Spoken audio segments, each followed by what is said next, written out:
Hi friends, welcome to my channel Papu Ki Chai or Charcha. After showing you two cloud kitchens, I'm here with you guys to show you how a fine dine restaurant works. So here we are at Via Milano, which serves authentic Italian cuisine. They have a bar and beautiful, lovely pizzas. So let's come inside and meet the owner, Mr. Roger.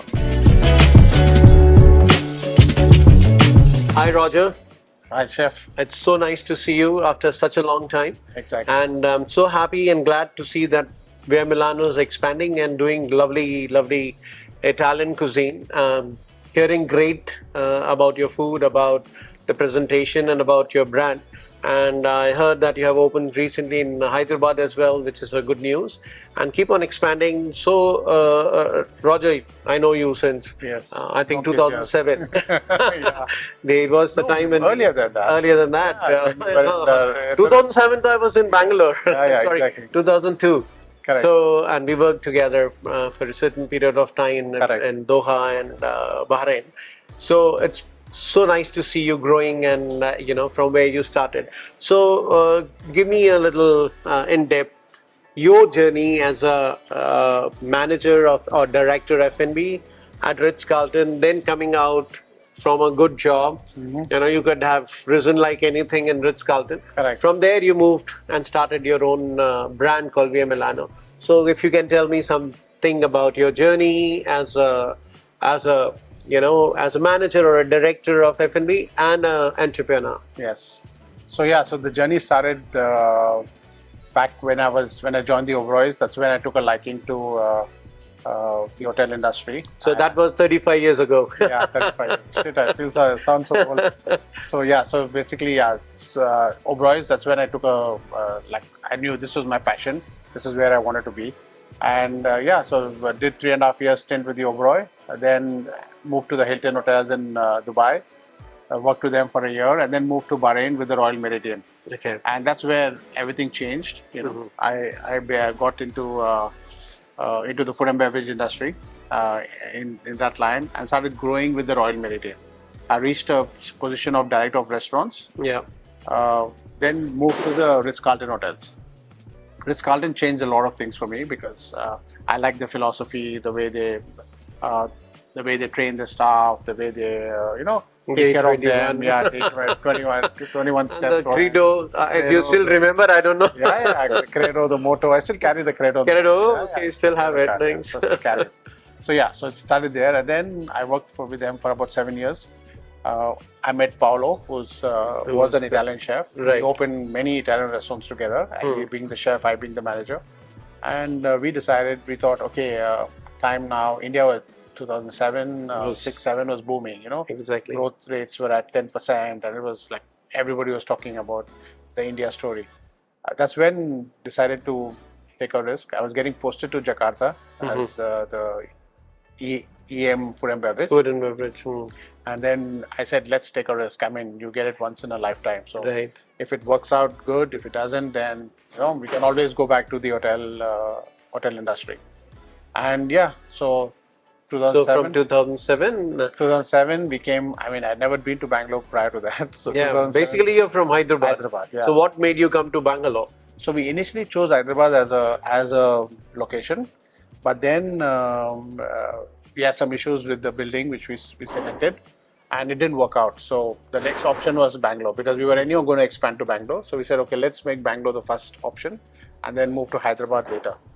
And so that's when we went, we found the location, and we sealed on it. We went to Koromangala that too, and then people used to say, oh, Koromangala is a suburb, why are you going there? You should be there more in the center of city. Right. But we knew, we as hoteliers, we have that gut feeling. Exactly. Right? Yeah. So we knew what's going to work. And now look at Koromangala now. It's in a booming. It's much better than the center. Exactly. Yeah. Correct. Exactly. Yeah. So Koromangala was your choice, and then but why? Just because you had Paulo with you that you decided to come and open an Italian restaurant, or was there any study behind it? In the sense, like you felt that there's a requirement of a good Italian restaurant. I think in 2007 there were a lot of Italian was like booming. Like today, if you look at Pan Asian, like every second outlet, I mean, as a Correct. consultant, a lot of Correct. people come and say they want to open a Pan Asian restaurant. So I think at that time it was all talking about Italian. Yeah, correct. So was that one of the reasons, or because you worked with Paulo and he was No, partnering? both things. One was I never had, prior going abroad, going to the Middle East, I didn't know anything about Italian food. Right, yeah. So it was a very new cuisine to me. And when I started working in an Italian restaurant, I found their flavors, their textures, their variety very similar to our Indian food, because you have the spiciness from the south, and I knew this kind of cuisine will definitely appeal to the Indian palate. Right. You know, and at that time already pastas and pizzas were a very big craze in the Middle East, and eventually it has to come down. It has to spread everywhere. You know, so that's when I decided, and having Paulo as a backup was a very good thing. You know, so it gave you a lot of confidence to leave your good positions and all your facilities and take that risk, take the plunge. Yeah, you know, and so that's when I've. So yeah, it's a mix of both of knowing that India is a big growing market, and a lot of people are experiencing this kind of cuisine and are also open to try new cuisines. You know, and that's when we did the course. Yeah. So that was in 2007. Correct. You started, and how long you were in Koramangala, and how you expanded, or So yeah, for a long time we were in Koramangala only, for a very long time, till 2016-17. Then we realized that the brand needs to grow. Okay, so in 18 we opened Sajapur, the outlet in Sajapur. 19 we opened the Jayanagar one, and then 20 COVID came, so our expansions had to slow down a lot. And then after the COVID got over, then we again we wanted to move to different locations. We looked at Church Street, you know. Then Hyderabad was always, because that's my city. So thought of, okay, let's now start expanding to another city. You know. Right. So yeah, so there is expansion is going to happen now. I mean, Hyderabad, we are planning to open another one in Hyderabad, and then focus on Bangalore a little bit. You know, grow these two cities and then look at another one.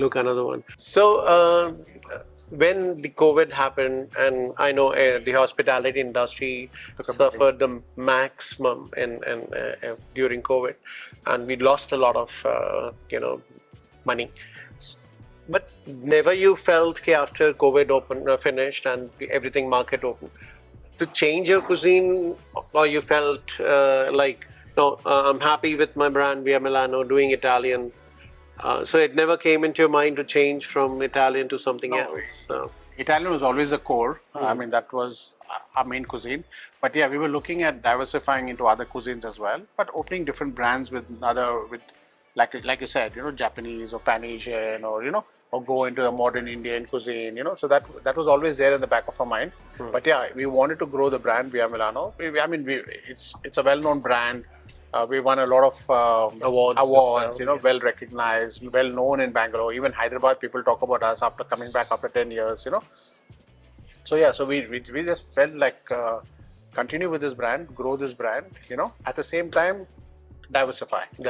So that is what was in our thoughts and minds to get that done, you know. So yeah. So the other thing, Roger, I've seen a lot of fine dine restaurants and a lot of casual dine restaurants. So I need to ask for people, what is the difference between a casual and a fine dine?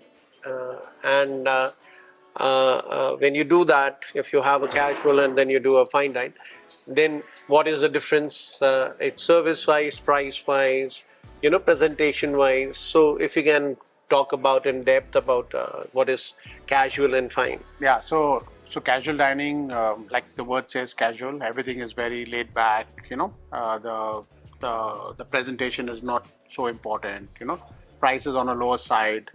The service is also not very informal. So yeah, even the way you do your place, like, you know, you'll instead of cloth napkins, you'll have maybe tissue papers. You know, small things like that will identify you as a casual dining. Fine dining is a little bit more where people go out on dates, or they go on celebrate their anniversary. You know, it's more celebration. It's more like an occasion. Right. There, everything is taken care of. You know, your presentation, even the menu, with the choice of ingredients on the menu, is a little bit more upscale. And yeah, so that's the only difference. That's the difference. You know, its prices are a little bit slightly higher because you have a beautiful ambience, a beautiful setup. You know, staff are more polite. I mean, they are polite in the casual dining also, but right, much better much than more better, a little bit more refined. You can say, yeah. You know? So when we are talking about the staff being refined, so do you give? You're from F&B background, so you have been training them on how to do everything, like pouring off a wine, how to present a a mocktail, cocktail, Yes. or a straight drinks when the guests are. So what kind of a training you provide to your people? So yeah, so training, what we do is continuous. So we have a manager who does the training for them. You know, it's more or less everything, right from the receiving the guests to sitting them down to taking their order, pouring their drink. Everything is taken care. It's been trained properly so that it's consistent over all the restaurants. Okay, so we have a standard SOP which we follow, and that SOP is trained to the staff so that the staff follows the same thing. You know, Right. so that is so yeah. So training it happens on the job training. It happens during the briefing. You know, it happens on a one-to-one when the person is new. You know, so we identify also what training that person needs. Maybe somebody needs just basic training. You know, like maybe to set up a table. You know, You're right. so we train them separately, and we train the people who need a little bit more advanced training. Okay. So the other thing was ki I'll come to a kabhi khushi kabhi gham wala moment. That moment is of the business, you know. Kabhi khushi means expansion and doing good business. Kabhi gham is what failures. Yes. So if you can give some insights from your business journey, what were your failures and what you learned from there to improvise and improve for your next outlet? So will that be comfortable? It's comfortable because I totally believe that failures are always a stepping stone to success. Number one, and if you don't have failures, you'll never learn from your mistakes. You know, and you'll not improve yourself. So yeah, failures are part and parcel of life. You've got to take it with the flow, with the stride. And yeah, we did face a lot of challenges. COVID was one big incident. We also have a lot of challenges with consistency. You know, even though we have SOPs, we have standard recipes, still, you know, because in our industry there is the attrition rate is very high. Very high. Very high. So when a new guy comes in, again you start his training, you know, he gets trained and then he moves to another place. So yeah, so getting that consistency is my biggest challenge, where we find it difficult to, you know, today you eat a pasta, tomorrow you try it again, it's something different, you know. Different, right. So getting them aligned to 100% of the time giving the right recipe. Product, means after giving them the product, the dish doesn't come out consistent. So that is one, so staffing consistency is a big problem. We don't have any more issue. Like in 2007, we had an issue with getting the ingredients and all, but now we don't, because it's everything available now. So yeah, before I remember even our guests didn't know what were capers at that time. No, now to everybody knows. Now people talk about truffles and caviar and foie gras and all that. Exactly. Yeah. So yeah, that's very interesting. How the time has changed and how people, because I feel Bangalore people, mostly because they're into IT, so they travel a lot, and because of their traveling, they have experienced a lot of good food. So the moments of, I understand, being a chef myself, that yes, the problem is of training. I mean, when you train, then the team moves out for a better opportunity. Always. Correct. And that has always been a challenge. And I guess as a personal experience, this is very Indian thing, Indian chef thing. They feel they know everything. I'm being honest. I had a lot of experiences where I had started one of my projects in Chicago. And there I didn't have any Indian. It was an Indian restaurant, but not even a single Indian chef was there. I had all Mexicans, and they would just take the Bible, and they will do. So it is like, that's what basically which is missing in India. Correct. So we need to look into and train people that it's not about only money, but the experience that you're going to take, and you can grow with the company. That's very, very important for them to understand. So now we come back to your this was little gum ki baat. Tell me something about khushi ki baat. Yeah. How you feel when you are opening up a new, I think it's like giving a delivery to a baby when you open up a new restaurant. What are your, when you are opening, is there anything going in your mind? Ki chalega, nahi chalega? Like every Friday, a lot of movies when they come, so Correct, yeah. the producers and all are, tense ki what is gonna be. So what is your... Yeah, so basically in this industry, what I realize is you got to have a lot of patience. Okay, patience is everything. If you know you can weather the storm. I mean, any new restaurant will take time for it to start for improving and getting better. So it's like like a baby. When you deliver the baby, you have to nurture, take care of it for a few years till it's able to sustain on by itself. Right. So that is the same. I look at it in the same way how we do a restaurant. Got it. So we need to. So these things are. It has to be every single day. You need to monitor it. You need to be on the floor. You need to be checking on the taste the food all the time. Get the chefs to taste the food. So otherwise you lose the plot. And being a new restaurant, what happens is when people come, if they don't have a good experience, they will not come back again. Right. If you're already existing and they had one bad experience, then you have a chance or they may come back. Because they know, okay, maybe it's a bad day for the chef. He didn't do it well. So yeah, so the good part is when you see the place completely done, ready, right. That excitement you get, that wow, my baby is finally delivered. Yeah, so that's the thing. It's just that now we need to be consistent in everything. And grow it, make it. I mean, my main aim is wherever we go and open a Via Milano, it has to be the best restaurant in that area. Right. So that is our goal. And if it doesn't work, we do some changes. We realign the team, so that we eventually achieve our goal. Right. So that is what it's all about.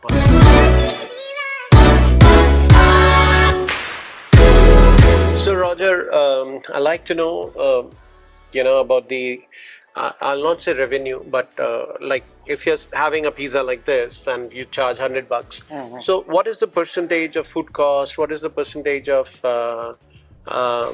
overheads, your variables, your fixed costs? So what is the percentage, if you can share the percentage numbers of so if it is for $100 this pizza? So yeah, so the food cost basically it varies on each dish. Like a pizza will cost anywhere between 24 to 25% of your total revenue, what you're getting, selling price. Okay, but then there are also some items which are at a higher cost. Like if you take the imported items like the salmon or your duck breast or your New Zealand lamb rack, they are at a much higher cost because the value is very high, Right. Selling price is very high. So yeah, but we will balance it off usually because we sell more of pizzas and pastas, which are low cost items, than your imported stuff, So yeah, so we maintain an average food cost of below 30%, 27-28% is what our target is.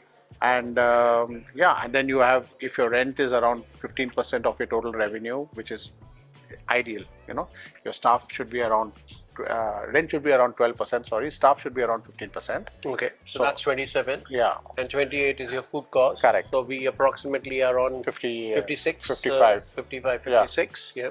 Yeah. Then you have your other overheads like your electricity, it's around 5%, your gas is around 5%, So overall, if you do a fantastic operation, good revenues, you should do anywhere between 25 to 30% should be your gross margins or margin. net margins? Net margins. Net margins. After everything, everything, yeah. So means doing around 20-25% on net margin. Correct. So it's a very good numbers because if you are looking at cloud kitchens, so their margins are just 5%, 6%. That's because of the commissions they have to pay. Exactly. Yeah. Are you also doing deliveries? Are you doing, yes. And what's the like in-house and takeaway? Yeah. So our deliveries are around. I mean, the split between dine-in and deliveries. Deliveries around 25% of the revenue. 22 to 25. It keeps varying, depending on the season. So it's around 20 to 25 because we want more people to dine since we have the real estate. So we encourage more. If you look at our delivery menus, are slightly different than our dine-in menus, because there are some certain things which doesn't Which travel. you can't deliver also. Like our risottos cannot be Exactly. you don't want it to go out. So things like that, yeah. Okay. So that is the more or less the breakup of the expenses. Very nice. Thank you. Actually, I've been missing because you moved from Koramangala. Yeah. Sorry. So it's a good business to do if you're doing a You're doing fine it dine. right, yeah. Yeah. The most important thing is about youngsters coming into this business. What suggestion you want to give to them? What kind of a business they should go for? Cloud kitchen, they should go for a casual dining, or they should have a fine dine. So depending upon that, what is your suggestion to youngsters or those who are interested, and why they should open up a restaurant, or why shouldn't they open? Means yes or no means to them. So what I advise people to do is, first, if you whatever budget you have, I think you should start off. I mean, what I did is, which worked for me. Yeah. I converted my kitchens into cloud kitchens as well. Okay. So since you have a restaurant Yep. which is catering to one cuisine, and Yep. you have the space, you have the manpower, Yep. you can add a few other cuisines or few other concepts where you can maximize your kitchen space, at the same time maximize your manpower. You don't need so many people because you already have people there in the back doing certain things, right? My advice is to, depending on what budget you have, firstly, what you need to do is get a good consultant on board. Okay. A chef consultant. A chef consultant, yeah. A chef consultant on board. Yeah. So that he can guide you, go through the menu, go through your costings, make sure you're saving money. Right. So that is what my advice is. Second most important thing is, put your investment in human resources. Get the right people on board. Pay a little bit more, but get the right talent, because people are what is going to make your business. Get the right manager, get the right chef, get the right service staff. So that they can grow your business. Exactly. Then it becomes very easy. The right talent is very, very important. So to open something like this as a fine dine restaurant in today's time, what cost do you think approx is to make this place up? Yeah, so basically your biggest cost is the liquor license. Right. Okay. So yeah, anywhere between 2 crores to 2.5 CR is where you can get a good sized restaurant because if you're doing liquor, you need to have a bigger sized restaurant, because you need to do justice to the liquor license. Liquor also, right? So this will be around 2.5. But if you want to go just with a wine license, like we do in Sajapur, it's slightly lesser. It could be 1 to 1.5, because the other 1 CR is for your license only. Right. Because you have the deposit, you have the transfer fees, yeah. and then you have your monthly payments to be made and all this. And this is not buying, this is Renting. leasing This or is leasing, yeah. renting. Correct. It's Correct, not buying yeah. of the license. Yeah. But it's worth doing it, I feel. Yeah, it is worth. Yeah. If you're confident about your food, Correct. about your interiors, so you're saying it's worth doing it, spending that kind of Absolutely, yeah. Absolutely. Right. And location is very important. And the important. location is very important. Yeah. What kind of a location you suggest that one should look for? So definitely a nice street. It has to be a nice street, and where you have a mix of both residential, office space, a lot of visibility. I think the visibility, and second most important thing, the first most important, it has to be somewhere, ideally should be on the ground floor, so that people see your brand as and when they pass by, Right. So yeah, that is one thing. And then the street is very, very important, Even I've seen restaurants failing just because they're like Little 50 meters off the away, street, because people don't notice them, Right. So that is the biggest, location is one, Right. and then visibility is the second thing. Right. So, in coming 5 years, what are your plans? Where you see Via Milano growing? So in the next 5 years, our plan is to maybe grow to about 8 restaurants, 8 to 9 Via Milanos. Okay. Move to different cities. So we are pan-India. We'll be a brand which is pan-Indian. So we are now focusing on the south, Hyderabad, Bangalore, hopefully Chennai, and then go to Pune, and then move up north, up north, yeah. So that is that's the plan. So that's the plan. And yeah, we go as the brand grows, things will be much more easier, Right. Because more and more people will know about it. Right. Well, thank you. It was amazing food, Roger, as usual. I've eaten so many times your your pastas and pizzas, and till today my friends they remember the food.